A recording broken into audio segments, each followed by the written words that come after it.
Assalamualaikum warahmatullahi wabarakatuh. Waalaikumsalam warahmatullahi wabarakatuh. Bismillahirrahmanirrahim. Alhamdulillahi rabbil alamin. Wassalatu wassalamu ala ashrafil anbiya'i wal mursalin, Sayyidina wa maulana Muhammadin wa ala alihi wa ashabihil mujahidin at-tahirin, amma ba'du. Bapak-bapak, ibu-ibu, saudara-saudara kaum muslimin yang berbahagia, sudah bukan merupakan rahasia lagi bahwa kemajuan ilmu pengetahuan dan teknologi modern telah mengantarkan masyarakat manusia kepada menikmati satu bentuk kehidupan yang lebih mudah dan lebih dekat dengan apa yang mereka harapkan. Dengan kemajuan ilmu dan teknologi, dunia telah dirubah oleh manusia seolah-olah dari sebuah daerah yang kosong menjadi kota-kota yang penuh dengan gedung-gedung pencakar langit. Apa yang bagi manusia yang hidup di masa lampau hanya ada dalam idealisme mereka, sekarang ini sudah bukan merupakan rahasia lagi. Orang telah bertandang ke bulan, dan mungkin dalam beberapa tahun yang akan datang mereka akan mendarat pula di planet-planet lainnya. Kekurangan tanah pertanian bisa diatasi dengan merubah gurun pasir yang gersang dan tandus menjadi areal pertanian yang subur. Hujan lokal dapat dibuat. Kekurangan air bisa diatasi dengan penyulingan air laut melalui proses kimiawi. Penyakit-penyakit akan berkurang dan hidup makin dekat kepada apa yang diharapkan. Pertanyaan yang paling mendasar ialah, sudah sampaikah manusia kepada kebahagiaan? Adalah benar, dengan kemajuan ilmu dan teknologinya, manusia mencoba menyingkap tabir rahasia alam ini. Namun tiap kali tabir rahasia itu terbuka, terbentuk pula misteri-misteri baru yang memerlukan jawabannya. Di pihak lain, kemajuan yang diperoleh itu telah melahirkan satu bentuk kehidupan di mana manusia mempunyai satu mitos bahwa seluruh persoalan kehidupan bisa dipecahkan dengan otak manusia. Maka aspek-aspek ketuhanan, mistik dan kerohanian mulai ditinggalkan oleh manusia. Saudara-saudara kaum muslimin yang berbahagia, maka sebagai efek dari kemajuan ilmu dan teknologi itu, kita melihat lahirnya kelompok-kelompok manusia yang otaknya penuh berisi ilmu pengetahuan modern, tapi jiwanya kosong dan hampa, merasa tidak puas dengan ini dan itu, walaupun hidup sudah serba ada dan serba cukup. Akibat lainnya ialah kerusakan terhadap alam.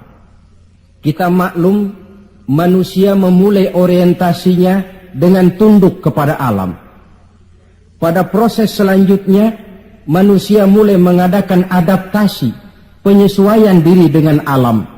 Dan selanjutnya, manusia mulai mengadakan eksplorasi, penundukan kepada alam, memanfaatkan alam untuk menunjang kebahagiaan yang mereka dambakan. Akibatnya, penggunaan sumber daya alam yang melampaui batas sering merusak alam itu sendiri. Kita ambil satu contoh misalnya. Akibat meningkatnya penggunaan bahan bakar dan penggunaan bahan kimia, maka terjadilah pencemaran udara. Yang ini akan menyebabkan terjadinya hujan asam, yang menyebabkan matinya plankton dan organisme akuitis air.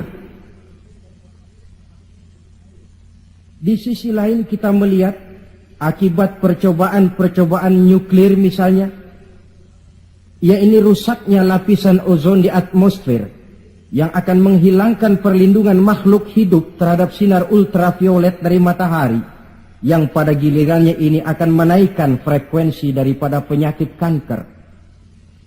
Ketidakseimbangan alam sering timbul sebagai dampak dari penggunaan sumber daya alam yang berlebihan. Akibatnya akan kembali kepada manusia itu sendiri. Alam memang tidak selalu ramah, memberikan begitu saja apa yang dibutuhkan oleh manusia. Tetapi alam juga bisa kejam kalau sumber daya yang dimilikinya dikuras secara berlebihan tanpa memperhatikan keseimbangan yang ada di dalamnya. Oleh karena itu, marilah kita mencoba melihat gejala-gejala alam yang sering kita dapati di dalam kehidupan ini. Alam merupakan ayat Allah, ayat yang tercipta oleh Allah. Manusia memang diperintahkan untuk memanfaatkan apa yang bisa dimanfaatkan dari alam ini, tetapi dengan tetap menjaga keseimbangan yang tidak akan menimbulkan dampak negatif bagi kehidupan manusia itu sendiri. Gejala alam sering tidak bisa dianalisa, tidak bisa dideteksi oleh kemajuan teknologi yang serba canggih ini. Bulan-bulan terakhir ini, gejala-gejala alam ini sering menimbulkan hal-hal yang lazimnya kita namakan dengan musibah.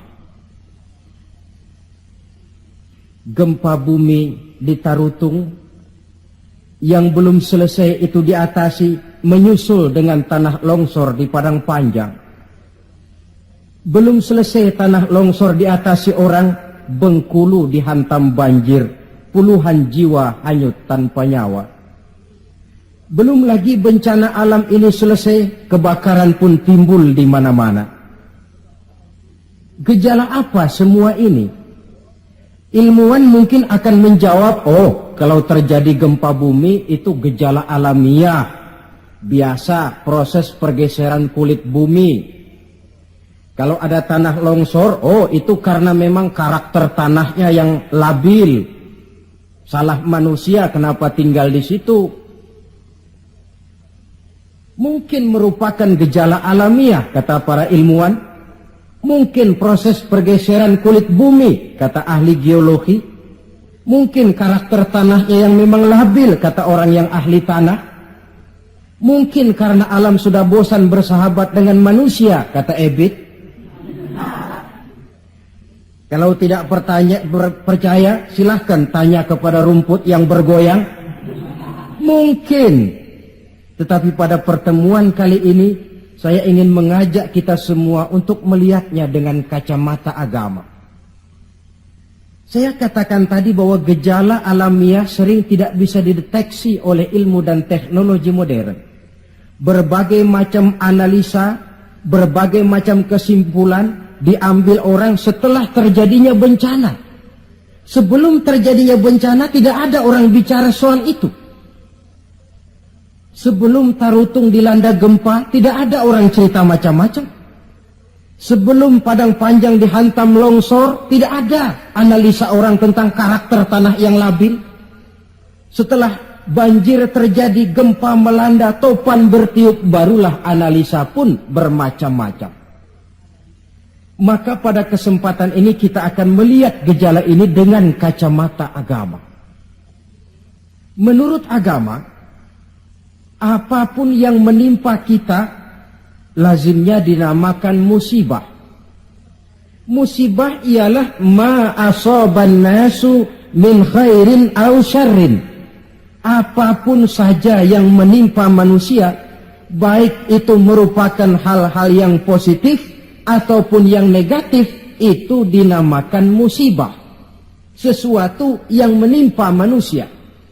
Tapi dalam proses penggunaannya kemudian, musibah ini lebih ditujukan kepada hal-hal yang sifatnya negatif dan tidak diharapkan oleh manusia.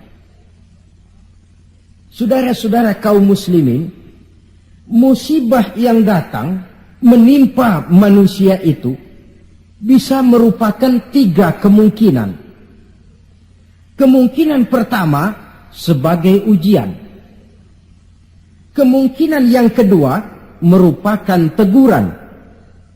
Dan kemungkinan yang ketiga bisa juga merupakan azab.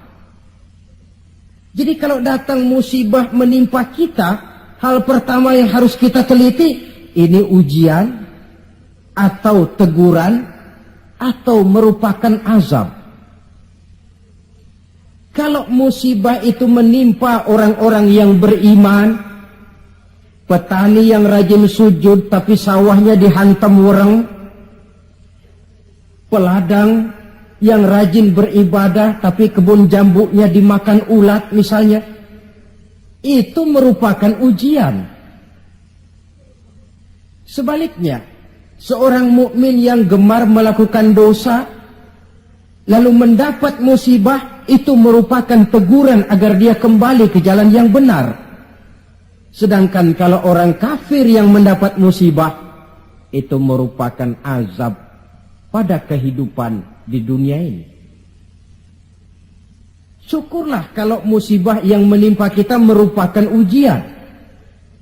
Sebab musibah yang merupakan ujian ini, jikalau kita jalani dengan lapang dada, tetap bertawakal kepada Allah, akan memberikan pahala kepada kita. Apa saja musibah yang merupakan ujian itu? Dalam surah Al-Baqarah ayat 155, Allah subhanahu wa ta'ala menjelaskan, A'udzu billahi minasyaitonir rajim. وَلَنَبْلُوَنَّكُمْ بِشَيْءٍ مِّنَ الْخَوْفِ وَالْجُوعِ وَنَقْصٍ مِّنَ الْأَمْوَالِ وَالْأَنفُسِ وَالثَّمَرَاتِ. Dan pasti, kata Allah, ada lamu taukid di sini, dan pasti kami akan menguji kamu. Dengan apa?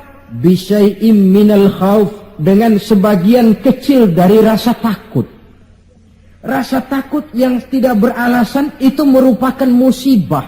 Musibah yang ujian buat orang-orang yang beriman. Kadang dalam hidup ini kita dihinggapi rasa takut. Yang kaya takut jatuh miskin. Yang berpangkat berkedudukan tinggi takut kalau jatuh lagi. Takut pensiun. Takut, dan paling akhir takut mati. Bisyai'im minal khauf, kami coba, kami uji kamu dengan sebagian kecil daripada rasa takut. Wal ju', dan rasa lapar. Kelaparan yang melanda dunia di Ethiopia misalnya, di Bangladesh misalnya, dan di belahan bumi-bumi lainnya. Timbul pertanyaan, di negara-negara komunis itu jelas orangnya tidak bertuhan semua. Tapi jarang yang kedengaran kelaparan. Apa ini? Inilah ujian buat orang-orang yang beriman. Sebagian kecil dari rasa takut dan rasa lapar. Wa naqsim minal amwal, kekurangan harta. Entah kemalingan, entah kebakaran, entah banjir yang menyebabkan rusaknya harta benda, wasamarat, dan kekurangan buah-buahan, panen tidak jadi, musim panas berkepanjangan, wereng ngamuk, ulat melanda. Ini merupakan musibah yang ujian. Menghadapi ujian semacam ini, Allah menjelaskan dalam kalimat berikutnya, wabasyiris sabirin, dan gembirakanlah orang-orang yang sabar menghadapi ujian tadi itu. Siapa sih orang yang sabar itu? Dalam pengertian sehari-hari, maaf ya, kita sering salah kaprah dengan sabar ini. Menurut kita yang namanya sabar itu orang yang diem, ayem, nggelenggem, gak macem-macem, itu kita sebut sabar. Sudah ketahuan gak salah apa-apa, kepalanya ditampar orang, kelepah. Diem aja. Temennya bilang, sampean gak salah ditampar kok diem. Saya lagi sabar. Oh, saya kira sabar yang begini ini sabar yang salah pasang. Siapa sih orang yang sabar ini? Ayat selanjutnya menjelaskan, ini yang disebut tafsirul ayat bil ayat. Ayat mentafsirkan ayat. Siapa orang yang sabar itu? Alladzina iza asabathum musibah qalu inna lillahi wa inna ilaihi raji'un. Orang yang sabar ialah orang yang kalau mereka kena musibah, mendapat kesulitan, kesukaran, mereka sadar kembali kepada prinsip inna lillahi wa inna ilaihi raji'un. Sesungguhnya kami berasal dari Allah dan sesungguhnya kami akan kembali kepada Allah. Bukan ucapannya, tapi penghayatannya yang terpenting dalam kehidupan. Kalau ini yang jadi basis kehidupan, rasa takut tidak perlu ada dalam hidup ini. Walaupun kekurangan harta, kekurangan buah-buahan, kena musibah lapar, tidak perlu ada rasa takut. Kenapa? Kita sadar segalanya datang dari Allah, akan kembali menghadap Allah. Kalau kita punya jabatan tinggi, tidak takut diberhentikan, tidak takut pensiun. Kenapa? Sadar. Dulu pun waktu saya lahir ke dunia, saya nggak bawa jabatan apa-apa. Kalau sekarang harus pensiun atau diberhentikan, inna lillah wa inna ilaihi raji'un. Terlahir pun ke alam ini, tidak ada saya menyandang pangkat. Kan tidak ada bayi lahir di pundaknya lalu jadi kopral. Tidak ada. Inna lillah wa inna ilaihi raji'un. Kalau satu saat dia kehilangan harta yang dicintainya, dia sadar lalu kembali. Dulu pun ketika lahir ke alam ini, tidak ada harta yang saya bawa, telanjang saya lahir ke alam ini. Ini namanya filsafat kehidupan yang paling mendasar. Segalanya datang dari Allah, segalanya akan kembali kepada Allah. Tanpa kesadaran ke arah itu, boleh jadi perasaan takut akan merajai hati kita. Si kaya takut miskin, si pangkat takut jatuh rendah ke bawah, dan selanjutnya, dan selanjutnya. Tapi orang yang sadar segalanya datang dari Allah, segalanya akan kembali kepada Allah, apa yang perlu dirisaukan? Apa yang perlu ditakutkan? Karena basis kehidupannya, dia pasrah. Segala yang saya punya, segala yang saya miliki dalam kehidupan ini, cuma titipan dari Allah. Kembali semuanya menghadap kepada Allah. Ma'asyiral muslimin rahimakumullah. Itulah sebabnya seorang muslim setiap mendapat musibah, dia harus mengucapkan inna lillah wa inna ilaihi raji'un. Jangan macam kita ini inna lillahinya kalau ada orang mati saja. Sampai dulu dalam satu pengajian, seorang kiai tanya santrinya, kemana si fulan tidak datang? Kata temannya, si fulan sakit kiai. Kata kiai, inna lillah wa inna ilaihi raji'un. Temannya nyaut, kiai belum mati dia. Loh, kata kiai, sakit itu kan musibah. Setiap terkena musibah, orang dianjurkan, disunahkan mengucapkan inna lillahi wa inna ilaihi raji'un. Jadi bukan cuma ucapan bibir yang tidak berakar ke hati, tetapi ucapan bibir yang berakar ke hati lalu diterjemahkan dalam kehidupan. Segalanya datang dari Allah, segalanya pun akan kembali kepada Allah. Marilah kita lihat dalam kehidupan, akibat tidak sadarnya orang kepada inna lillahi, gejalanya dalam kehidupan modern ini kan bisa kita lihat.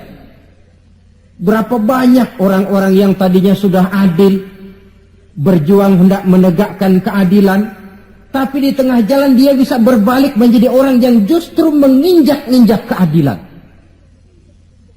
Berapa banyak orang-orang yang tadinya sudah benar, ingin memperjuangkan kebenaran, di tengah jalan berbalik menjadi orang yang hanya mau benar sendirian, walaupun tidak benar bagi orang lain. Dan berapa banyak orang-orang yang tadinya sudah rela mengorbankan kepentingan pribadi demi kepentingan orang banyak, tapi di tengah jalan dia berbalik menjadi orang yang tidak segan-segan mengorbankan kepentingan orang banyak demi kepentingan pribadi, keluarga, dan golongannya saja. Tepat benar sindiran Allah dalam satu ayat, wa iza massal insana ad-durru da'ana li jambihi aw qa'idan aw qa'ibah. Apabila manusia sedang ditimpa oleh kesulitan, Mereka berdoa kepada kami, mohon agar kesulitannya diangkat oleh Allah. Doa itu diucapkannya dalam keadaan berdiri, pada waktu berbaring, dalam segala posisi, mohon kepada Allah. Falamma kasyafna anhu durrahu, tapi manakala kesulitan yang menimpa mereka sudah kami angkat, kami hilangkan, marra ka'allam yad'una ila durrin massahu, mereka berjalan dengan sombongnya, seolah-olah belum pernah minta tolong kepada kami sebelumnya. Ini gejala manusia sekarang. Kalau kepepet, ya Allah. Dihantam banjir, Allah. Ada kebakaran, Allah. Kena bumi gempa, Allah. Dalam keadaan normal, Allah pun dicampakkan dalam kehidupannya. Na'udzubillah, summa na'udzubillah. Saudara-saudara kaum muslimin yang berbahagia, di zaman Rasulullah sallallahu alaihi wasallam ada seorang sahabat bernama Sa'labah bin Hatib Al-Ansari. Dia orang miskin, tetapi kemiskinannya tidak menghalangi ibadahnya kepada Allah. Salat jamaah tidak pernah ditinggal. Di mana ada Rasul, di situ ada Sa'labah. Cuma Sa'labah ini model. Tiap selesai sholat langsung pulang. Tidak wirid, tidak zikir, tidak doa. Jadi kalau sahabat yang lain selesai sholat, Allahumma antas salam, ini Sa'labah malah Allahumma lantas jalan. Tiap selesai sholat. Sampai satu hari baginda Rasul bertanya, "Hei Sa'labah," "Labaik ya Rasulullah." "Kau ini macam orang munafik saja. Apa tidak penting wirid, zikir dan doa? Apa tidak betah kau di masjid?" Sebab orang mukmin di masjid seperti ikan di air. Orang munafik di masjid seperti burung dalam sangkar. Ada enggak burung yang betah di kurungan? Enggak ada, keleparan mau keluar saja. Itu orang munafik di masjid. Panas enggak kerasan. Orang mukmin di masjid seperti ikan dalam air. Apa ada ikan yang enggak betah di air? Ada. Ikan mau mati. Ya kalau ikan sudah enggak betah di air kan ikan mau mati namanya. Kalau orang mukmin sudah enggak kerasan di masjid, jiwanya sudah mau mati itu. Kau ini macam orang munafik saja Sa'labah. Maafkan saya ya Rasulullah. Kenapa? Saya bukan tidak betah di masjid. Lalu bukan pula menganggap doa, wirid dan zikir itu tidak penting. Lalu apa pasalnya? Saya ini orang miskin ya Rasulullah. Saya punya kain satu-satunya, berdua sama istri saya. Jadi waktu saya sholat di maghrib di masjid, istri saya di rumah nungguin giliran kain. Maka saya cepat-cepat pulang, aplusan kain. Oh ini kan kere ini. Oh begitu ya. Lalu gimana? Sekarang gini saja ya Rasul, ini sudah kadang ditanya. Kemarin-marin saya mau minta sendiri, malu. Ini sudah kadang ditanya lah, saya berani. Gimana? Tuankan Rasul. Lalu, namanya Rasul kan doanya jarang meleset. Jadi, tolonglah doakan kepada Allah supaya saya jadi orang kaya.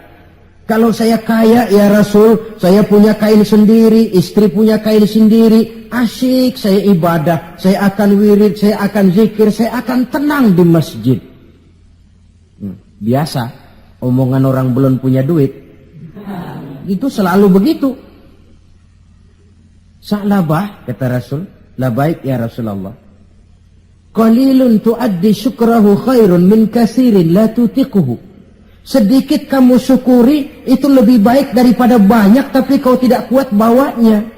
Sedikit kamu syukuri nanti Allah tambah ketimbang banyak tapi kau tidak kuat membawanya, apa gunanya? Kalau memang cuma gelas secangkir dituangi air 1 ember pun lebihnya akan jadi mubazir. Tahu dirilah kita. Begitu ya? Oh ya sudah kalau begitu. Pulang Sa'labah.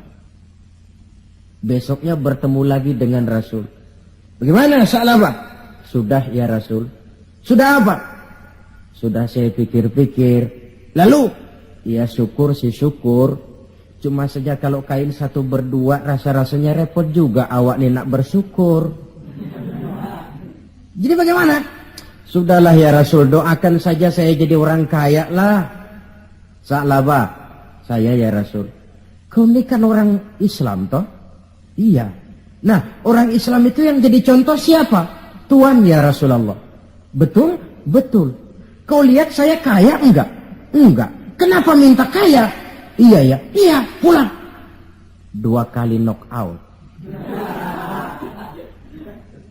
Hari ketiga datang lagi dia ke masjid nekat. Ya Rasulullah, gimana Sa'labah? La in atani Allahu min fadlihi la usaddiqanna wa la akunanna minas salihin.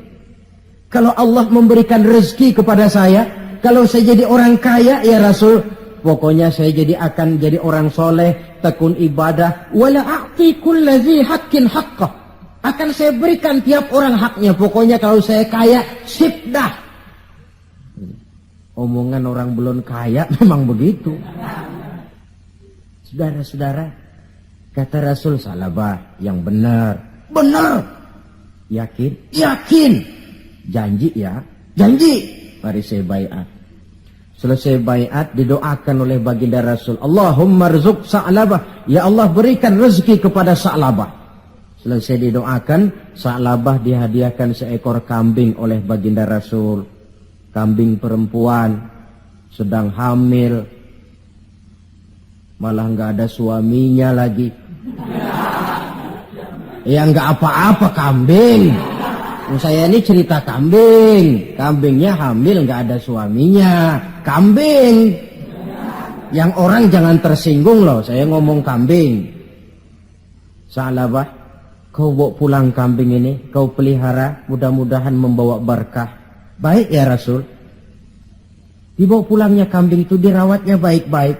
Lalu lahiran kambing itu.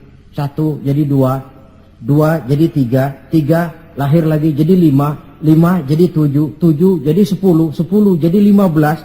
Makin lama makin banyak kambingnya, makin sibuk. Datang sholat mulai terlambat. Kalau tadinya belum azan sudah datang ke masjid, sekarang sudah komat baru nongol. Lambat laun sholat 5 waktu tidak kelihatan di masjid, kelihatan cuma Jumat saja. Itu pun kalau khatib sudah naik mimbar dia baru datang. Rasul bertanya, kemana Sa'labah? Sibuk ya Rasul, kambingnya makin banyak sekarang, ngembalaknya keluar kota. Ya wailah Sa'labah. Aduh, kasihan Sa'labah. Aduh, celaka Sa'labah. Sampai Jumat pun tidak kelihatan di masjid. Kelihatan paling-paling cuma Idul Fitri sama Idul Adha.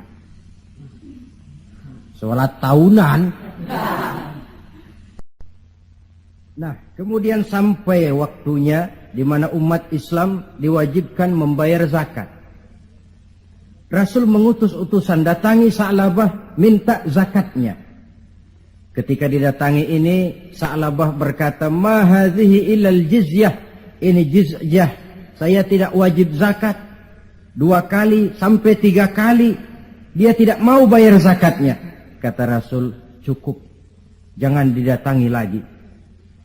Kemudian turunlah ayat wa minhum man ahadallaha la in atani Allahu min fadlihi la usaddiqanna wa la akunanna minas salihin. Di antara mereka ada yang berjanji kepada Allah, kalau diberikan rezeki akan bersedekah dan akan jadi orang baik-baik. Tapi setelah diberikan rezeki mereka berpaling dan lupa dengan janjinya. Ayat ini disampaikan orang kepada Sa'labah. Sa'labah baru saja turun ayat bunyinya begini-begini. Rasanya ayatnya nyindir sampean ini. Ah, enggak ah. Habis siapa lagi yang punya mental macam ini? Dia sadar, cepat-cepat dia datang menghadap baginda Nabi, hendak bayar zakat. Kata Rasul, cukup Sa'labah.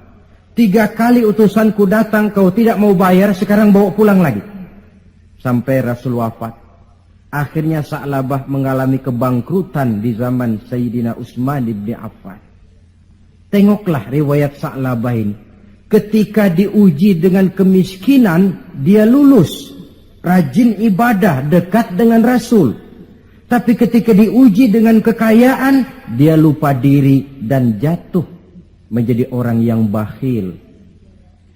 Saudara-saudara, itulah sebabnya kita berharap mudah-mudahan bencana yang menimpa bangsa kita akhir-akhir ini, entah itu merupakan gempa di Tarutung, tanah longsor di Padang Panjang, banjir di Bengkulu, kebakaran di Pasar Mercu Buana, Medan, kebakaran di Pasar Anyar Bogor, kita berharap itu merupakan ujian saja.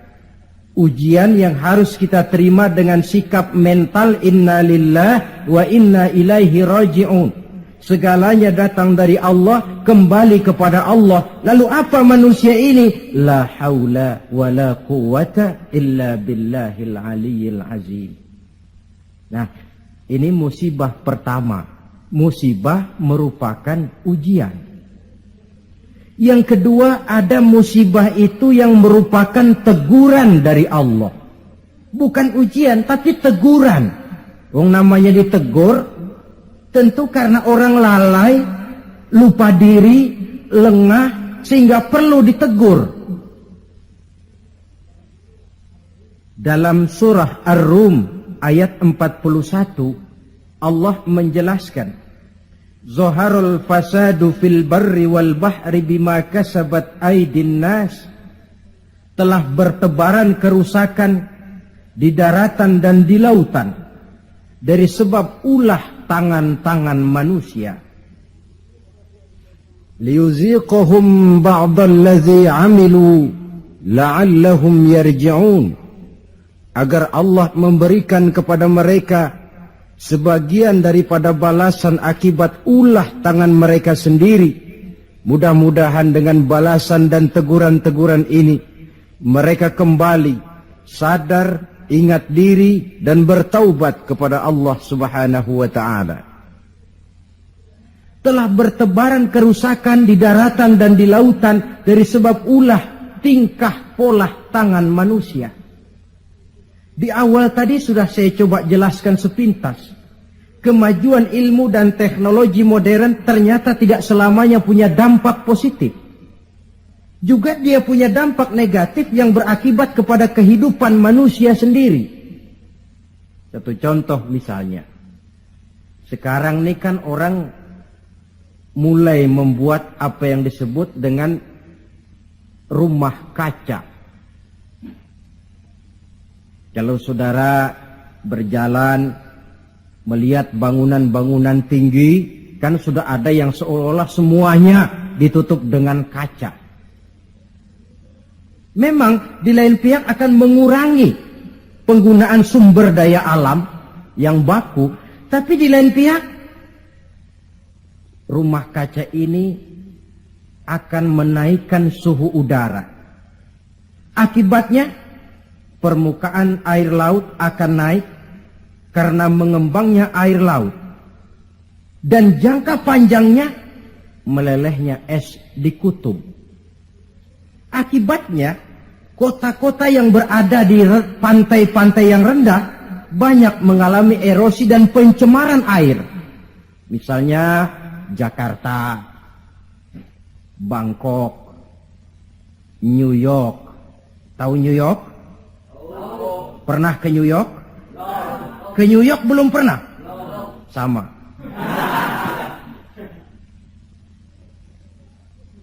Lalu percobaan nuklir, taruh kata di bawah tanah, tapi efek negatifnya tadi saya katakan, rusaknya lapisan ozon di atmosfer sana, di daerah Antartika, yang akan menghilangkan perlindungan makhluk hidup terhadap sinar ultraviolet dari matahari.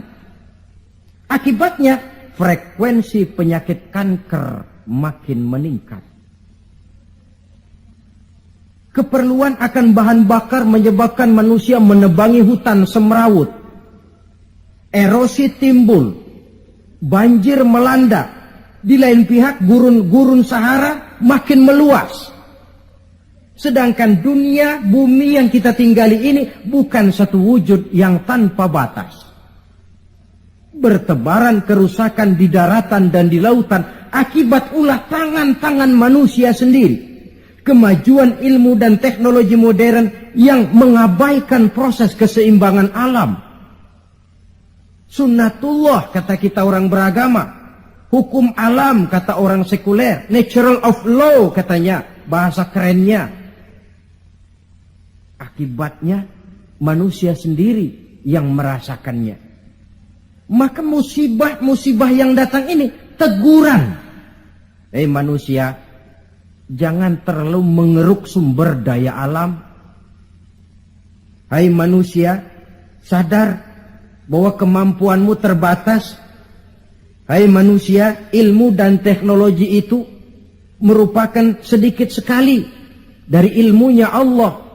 Tidak wajar lalu meloncat menjadi angkuh dan sombong karena temuan-temuan yang didapatinya di dalam penelaahan ilmiahnya. Ini bencana musibah yang merupakan teguran. Atau di dalam satu masyarakat yang maksiatnya merajalela. Yang ma'ruf jalan tapi yang munkar juga jalan. Artinya 50-50. Majelis taklim ramai, majelis judi pun makmur. Pondok pesantren hidup, tapi juga tempat-tempat maksiat berjalan. Keseimbangan ini memerlukan teguran. Dan teguran itu sesungguhnya tidak hanya dalam bentuk bencana alam, tapi juga secara pribadi yang ada dalam diri kita.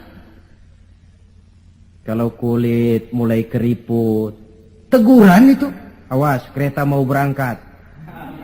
Jangan tua-tua keladi nak, makin tua makin menjadi. Sadarlah diri.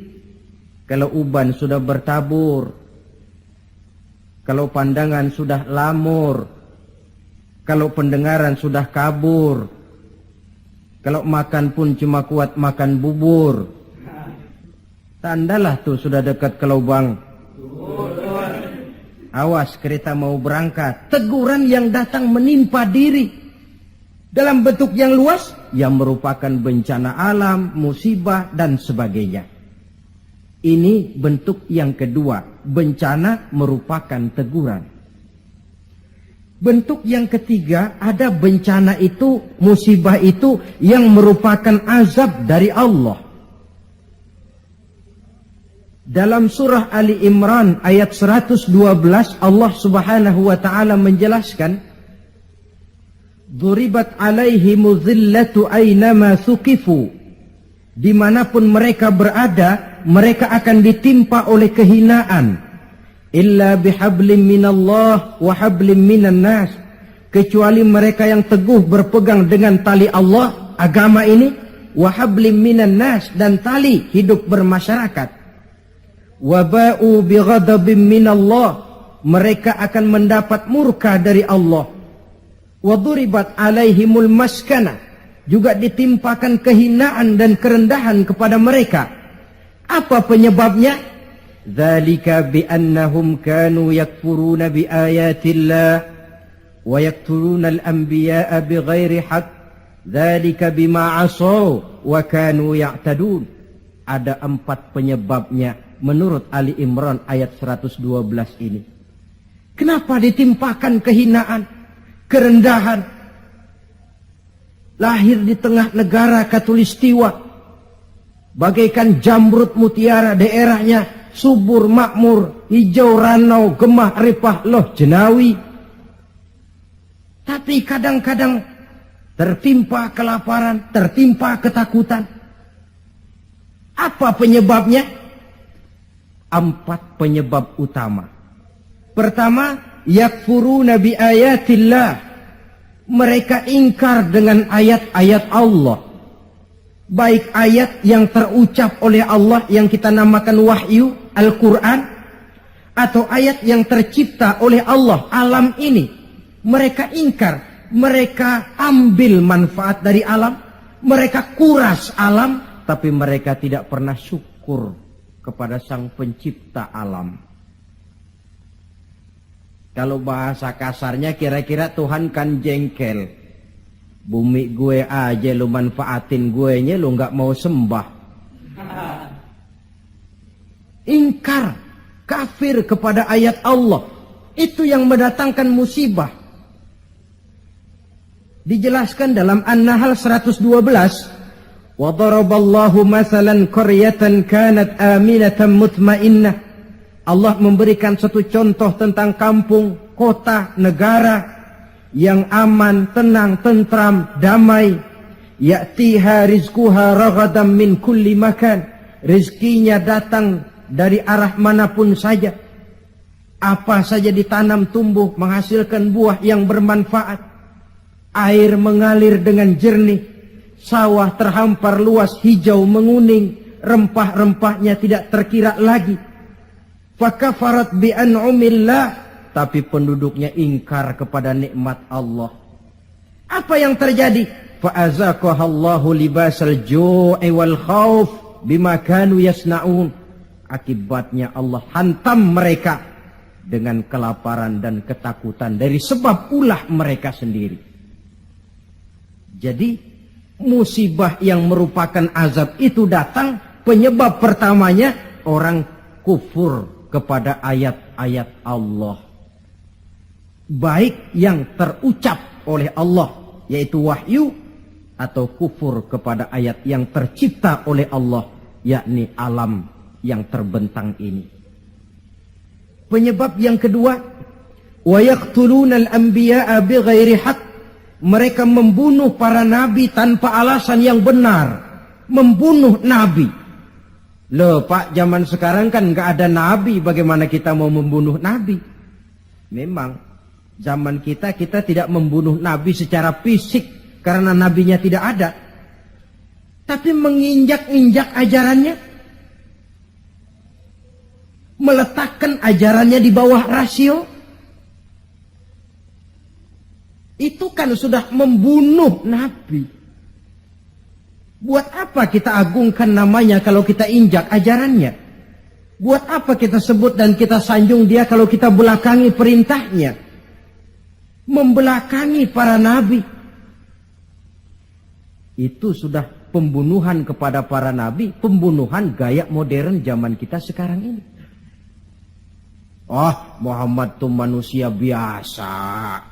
Sebagai manusia kan dia bisa salah. Karena itu yang mutlak cuma Quran.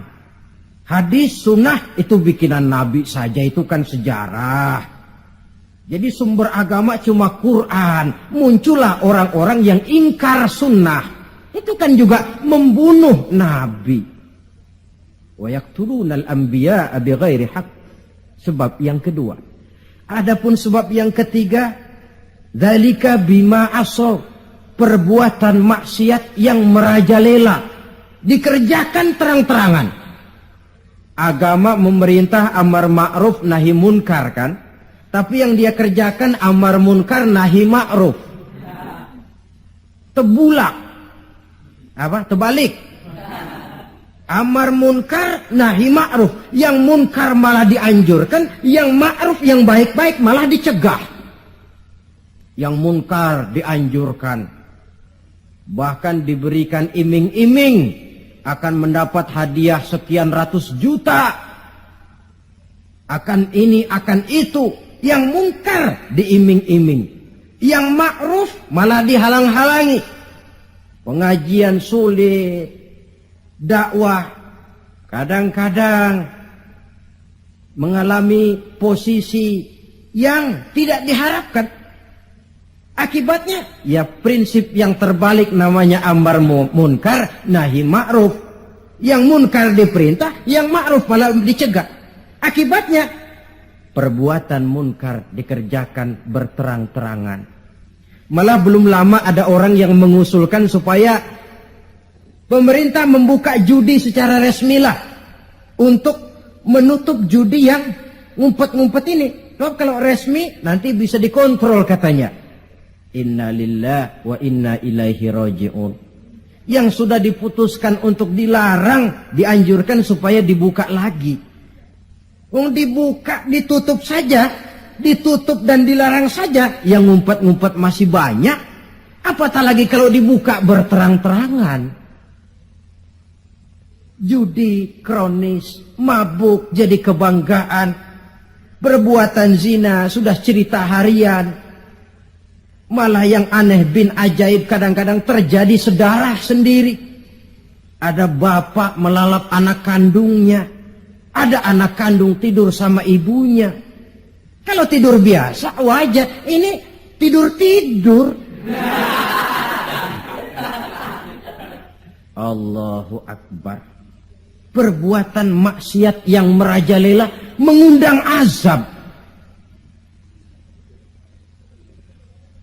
Yang keempat, penyebab yang keempat, wa kanu ya'tadun. Mereka benar-benar telah melampaui batas.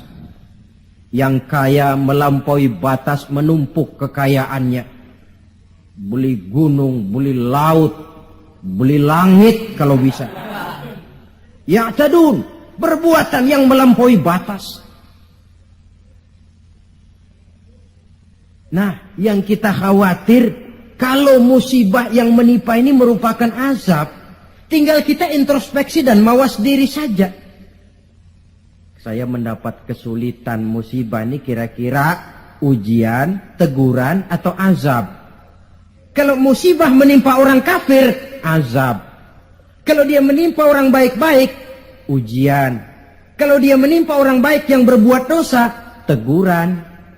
Jadi jangan kita sholat saja tidak pernah, puasa tidak pernah, dapat musibah lalu bilang saya lagi diuji oleh Tuhan. Bukan diuji, itu lagi dikasih perskot. Panjer nih, perskot azab, kontannya di akhirat nanti. Saudara-saudara kaum muslimin yang berbahagia. Sebagai uraian penutup, apa kunci menghadapi musibah-musibah ini? Dilihat dari segi agama. Saya kemukakan sebuah hadis qudsi yang diriwayatkan oleh Imam Baihaqi dari Anas. Saya kutip dari kitab Mukhtarul Ahadits An-Nabawiyah. Allah Subhanahu wa taala berfirman dalam hadis qudsi ini, "Inni la ahammu bi ahlil ardi azaban." Kadang-kadang kata Allah, aku ingin mengirimkan azab kepada penduduk bumi ini. Jadi kalau logika kita, kalau melihat tingkah pola manusia ini aku gregetan kata Allah. Pengen aku tumpahkan saja azab kepada mereka, sudah biar habis semua. Inni la ahammu bi ahlil ardi azaban. Kadang aku ingin menghantam mereka dengan azab. Falamma nazartu ila ummari buyuti. Tapi kalau aku melihat, kata Allah, orang-orang yang memakmurkan rumahku. Siapa orang yang memakmurkan rumah Allah itu? Orang yang rajin memakmurkan masjid. Kalau aku lihat itu, kata Allah, wal mutahabbina fi, dan orang yang saling cinta mencintai karena aku, kata Allah. Wal mustaghfirina bil ashar, orang-orang yang melakukan istighfar mohon ampun kepada Allah baik pada waktu pagi maupun petang.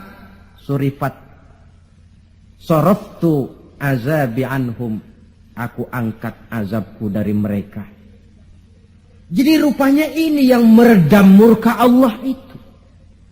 Allah sih maunya numpahkan azab, tapi begitu Allah melihat orang yang tekun memakmurkan masjid, rajin sujud, menghidupkan dakwah di masjid, orang yang saling kasih mengasihi karena Allah, orang yang mohon ampun di waktu pagi dan petang, azab itu, keinginan menyampaikan azab, aku tarik kembali, kata Allah. Jadi apa obat pertama? Makmurkan masjid. Jangan sebaliknya.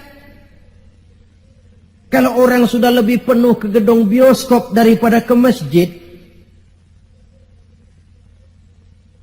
Kalau orang sudah lebih menyukai hidup berfoya-foya ketimbang membantu fakir miskin, yatim piatu dan orang-orang tidak mampu. Kalau koran sudah jadi bacaan wajib sementara Quran cuma sekedar hiasan rak di rumah, tidak ada lagi nanti yang dipandang-pandang Allah. Wal mutahabbina fi, orang yang cinta mencintai karena Allah.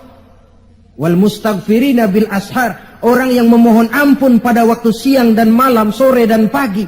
Ini yang meredam murka Allah. Jadi di antara yang harus kita lakukan di dalam memohon kepada Allah agar bencana musibah ini berkurang, apa jalannya? Salah satu di antaranya, pertama memakmurkan masjid. Yang kedua, kalau ngambil istilah yang lagi ngepop, memasyarakatkan istighfar dan mengistighfarkan masyarakat. Jangan cuma olahraga saja di masyarakat. Istighfar. Satu contoh pengalaman. Beberapa waktu yang lalu kan Gunung Galunggung meletus toh. Meletus apa meletus? Meletus. Di kaki Gunung Galunggung, di desa yang namanya Kikisik, tinggal seorang ajengan, kiai kalau di Jakarta bilang, ajengan Sadili. Beliau belum lama meninggal dunia. Orang lain pindah, beliau tenang saja di situ. Pesantren, masjid, komplek perumahan. Saya pernah berziarah ke tempat beliau pada saat gunung sedang aktif, meletus. Saya tanya, ajengan, apa ndak kepengen hijrah? Hijrah? Iya. Saya malah menganjurkan, kata beliau. Tapi hijrah yang saya anjurkan itu pindah dari maksiat kepada taat. Pindah dari jauh kepada Allah menjadi dekat dengannya. Pindah dari menentang Allah menjadi taat kepadanya. Pindah dari malas ibadah menjadi rajin ibadah. Hanya dengan hijrah macam ini insya Allah Galunggung reda. Sebab siapa sangka dia bakal meletus. Tidak diawasi. Tidak masuk gunung yang frekuensinya itu membahayakan dalam waktu singkat seperti Anak Krakatau atau Merapi. Tahu-tahu meletus. Dan letusannya cukup lama, memakan waktu 1 bulan lebih. Nggak, saya bilang ajengan, maksud saya hijrah pindah tempat tinggal ini bahaya kelas 1. Kalau lahar jatuh habis ini. Lalu beliau membacakan satu ayat yang saya tercenung. Apa ayat yang beliau baca? Wa ma kana li nafsin an tamuta illa bi iznillah. Tidak ada orang akan mati kalau bukan dengan izin Allah. Biar saya tetap di sini, kalau Allah tidak izinkan saya mati, insya Allah saya selamat. Lantaran yang ngomong kiai, ahli ibadah, saya setuju. Tapi kalau yang ngomong okem, biar saya di sini, kalau Allah nggak izinkan kan saya selamat. Alah, jangan bertingkah lah, pindah aja. Kita ini kan kadang-kadang tidak melihat makom ya, kedudukan di sisi Allah. Orang lain baca ini bisa begini ya, orang lain kiai, kita yang bukan kiai. Lalu mau ikut-ikutan.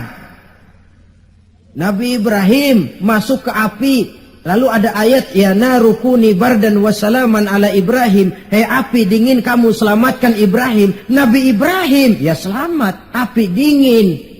Lalu kita masuk ke api baca ayat tadi, mateng.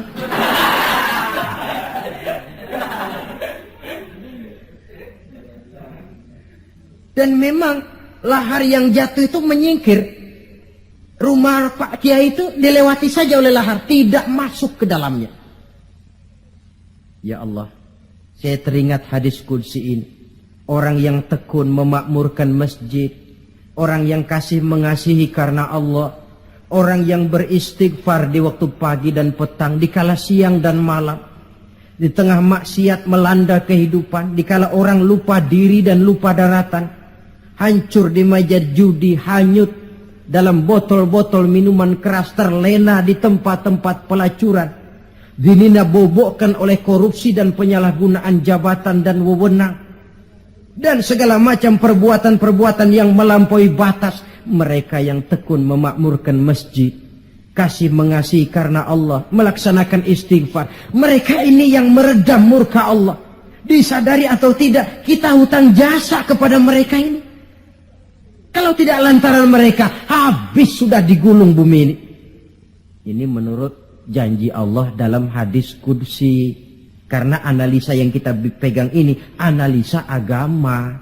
Saya tidak melihatnya dari analisa sosial, politik, kebudayaan, ekonomi. Tidak, memang di luar kemampuan saya. Disiplin agama mengajarkan kita begitu. Dengan kata lain, seharusnya kalau ada orang memakmurkan masjid, itu yang kita bantu. Kasih mengasihi karena Allah, itu yang kita dorong. Orang yang melaksanakan istighfar, itu yang kita dekati. Alhamdulillah ya, masih ada yang istighfar.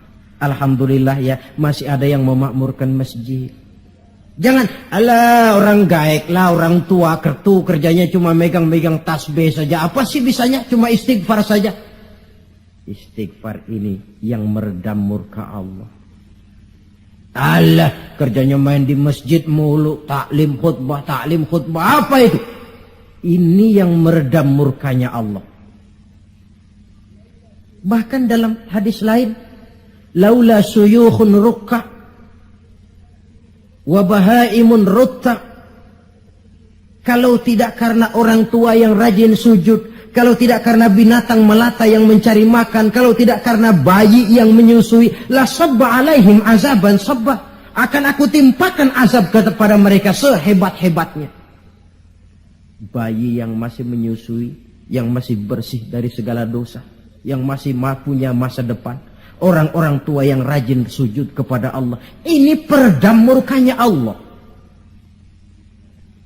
Jadi kesimpulan, di antara resep mengatasi musibah akhir-akhir ini, dari kacamata agama, pertama makmurkan masjid. Yang kedua tumbuhkan saling kasih mengasihi karena Allah. Yang ketiga memasyarakatkan istighfar dan mengistighfarkan masyarakat. Kaum muslimin, inilah saja yang kita bicarakan pada pertemuan kali ini. Semoga ada manfaatnya. Terima kasih atas segala perhatian. Mohon maaf atas segala kekurangan. Usikum wa nafsi bitaqwallah. Wassalamualaikum warahmatullahi wabarakatuh.